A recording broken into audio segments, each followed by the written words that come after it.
são como arcos quebrados e só lhes resta lamentar as forças perdidas. Aí fica para a próxima encarnação o esforço da transformação da lagarta em borboleta. Um dia nós chegaremos lá, supõe-se que a cada vida fica um pouco mais fácil, porque até atingir o ponto onde nós paramos, nós temos uma rapidez extraordinária, eu quero dizer, paramos nas vidas anteriores. Nós temos uma rapidez extraordinária de reconquistar o território na nova encarnação. Mas quando nós, de repente, encontramos aquele muro resistente que parece que nós não conseguimos transpor, aí nós encontramos o ponto em que talvez em nenhuma encarnação nós tenhamos ainda vencido aquela experiência.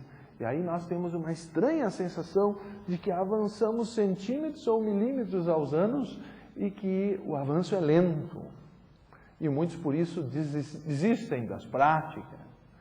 Mas eu estou lendo o 2.15 porque ele nos propõe o porquê nós deveríamos praticar o yoga. Primeiro porque as coisas estão continuamente mudando e já dizia o Buda, tudo que é composto cedo ou tarde decompõe-se.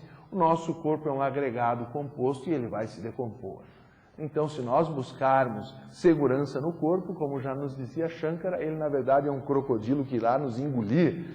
Ele não nos dá segurança nenhuma e tende a se decompor.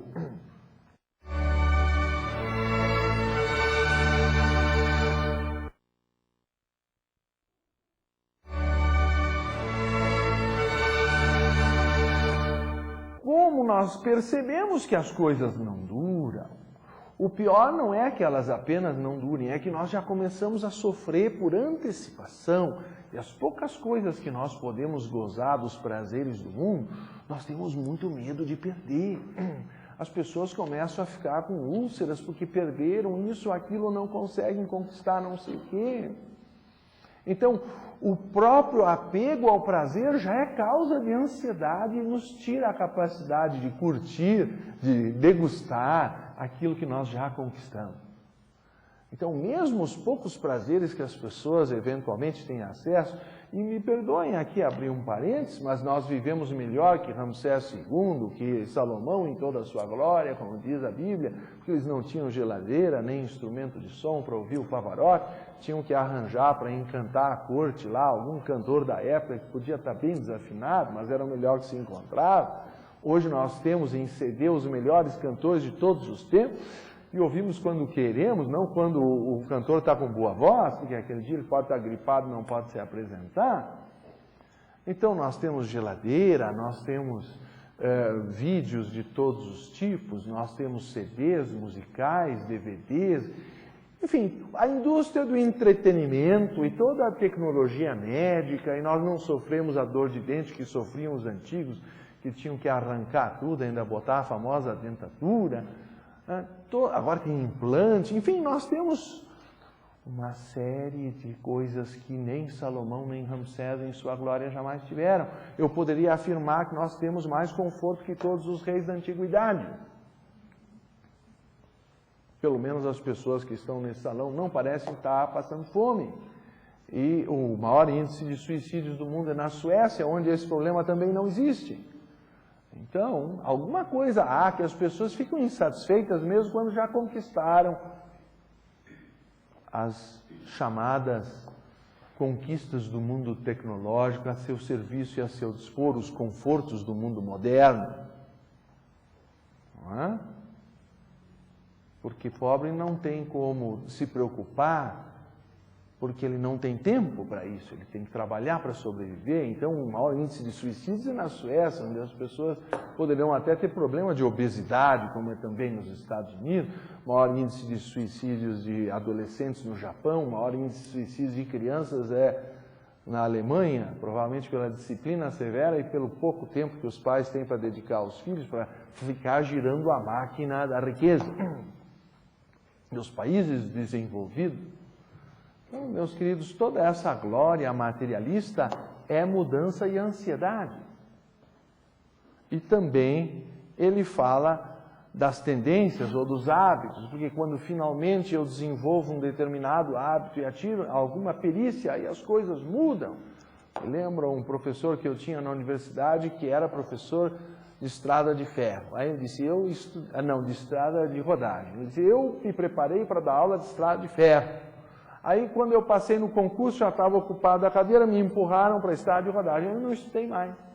Então aí as aulas eram daquele jeito, ele já era concursado. Então, finalmente, quando a pessoa aprende uma coisa, ela tem que aprender outra, porque as coisas mudaram, isso acontece todos os anos com os programas de computador, quando finalmente a gente se acostuma com uma versão, aí mudam tudo, aí vem o Vista, não sei o que e tal, e aí vira um arraso, nós temos que começar de novo, fazer um novo cursinho, ou sei lá o quê. Esse contínuo processo de se reajustar às mudanças, quando os hábitos já estão arraigados, é outra fonte de sofrimento, segundo a visão de Patanjali nos Yoga Sutras. Então, citamos 3. A mudança, a ansiedade que a mudança tire as coisas que nós queremos, os hábitos que gostariam de se acomodar numa situação e a mudança não deixa, e o mais misterioso de todos, que é simplesmente o Gunavritti Viroda, a dificuldade de acertar o timing, o compasso de tempo, entre o desejo da mente e a velocidade da matéria de poder satisfazê-lo. Não sei se isso é muito filosófico. Nunca aconteceu com vocês, de vocês desejarem muito uma coisa e passar, às vezes, 5, 10, 20 anos, finalmente, quando aquela coisa vinha a vocês, aí vocês nem desejam mais?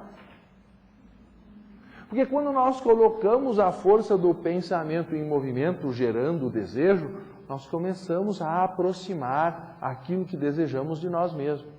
Só que o processo é tão lento que quando finalmente nós começamos a ter algum sucesso, aí nosso desejo já foi para outro lugar. O Dalai Lama sintetiza isso de uma forma mais simples. Ele simplesmente diz que o indivíduo compra o automóvel de manhã no cartão de crédito e de tarde ele curtiu de manhã o carro novo e ficou feliz. De tarde já está deprimido porque tem as prestações para pagar. Então ele não chega a ficar muito tempo com o desejo satisfeito e já está insatisfeito de novo. O que os Yoga Sutras nos sugerem é que se nós não percebermos essas causas da insatisfação humana, talvez nos falte a força para continuar na prática de domínio da mente, porque não vai ser numa encarnação que isso vai ser resolvido, provavelmente para a maioria de nós.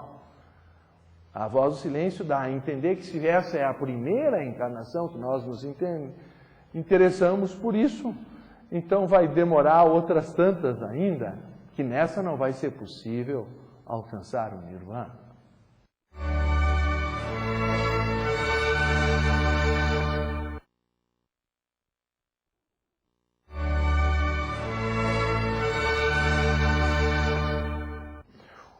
Os Yoga Sutras dizem similarmente no aforismo 2.16, o sofrimento que ainda não chegou pode e deve ser evitado.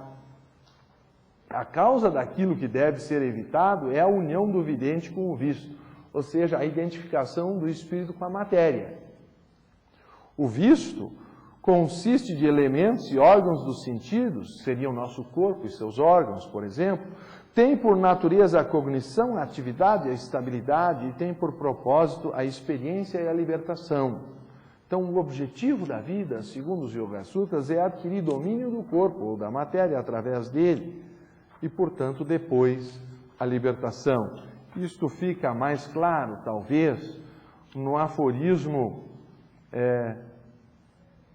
de número 2.23, o propósito da união de Purusha e Prakriti, ou seja, do espírito com a matéria, é a conscientização pelo Purusha, pelo espírito, de sua verdadeira natureza espiritual e do desenvolvimento dos poderes inerentes a ele e a Prakriti, ou seja, a matéria.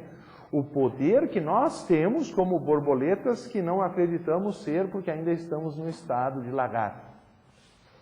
Nós estamos aqui para nos transformar em borboleta, só que esse processo tem um certo curso de tempo. E o que os Yoga Sutras nos ensinam é que há procedimentos para dominar o corpo, que são os asanas para relaxar as tensões do corpo, o pranayama para regular as energias do corpo através da respiração e o pratyahara para controlar a distração dos sentidos pela abstração. Isso, porém, é antecedido por condições morais chamadas yama e niyama, que, em síntese, lembram muito os 10 mandamentos em alguns pontos da nossa tradição cristã. Basicamente, é dito que nós devemos nos abster da violência, e isso talvez tivesse que nos tornar até vegetarianos e mais observantes das condições ecológicas da natureza, porque estamos violentando o planeta, e a maior causa de desmatamento da Amazônia não é hoje os minérios nem a madeira, mas a expansão de espaço para a pecuária. No fim, o problema é o volume totalmente artificial de gado, inclusive da flatulência do gado vem a perda até da camada de ozônio, e o aquecimento global, pasmem, está relacionado principalmente a isso.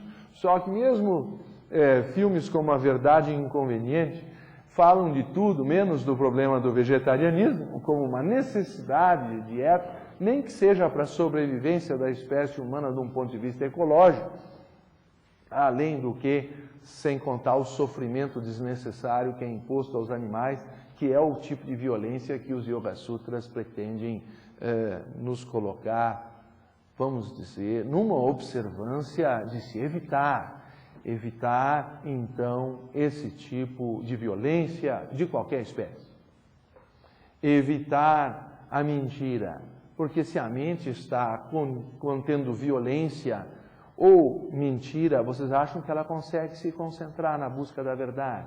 Porque quando a mente relaxa, todos os conteúdos inconscientes tendem a aflorar. Se existe violência na mente, se existe mentira na mente, existe um contínuo esforço para ficar tapando buracos. Uma pessoa mentirosa é uma pessoa que está sempre com um queijo suíço nas mãos, que a mentira tem perna curta, ela tem que ficar tapando buraco, ela tem que ficar criando histórias para justificar as suas inverdades.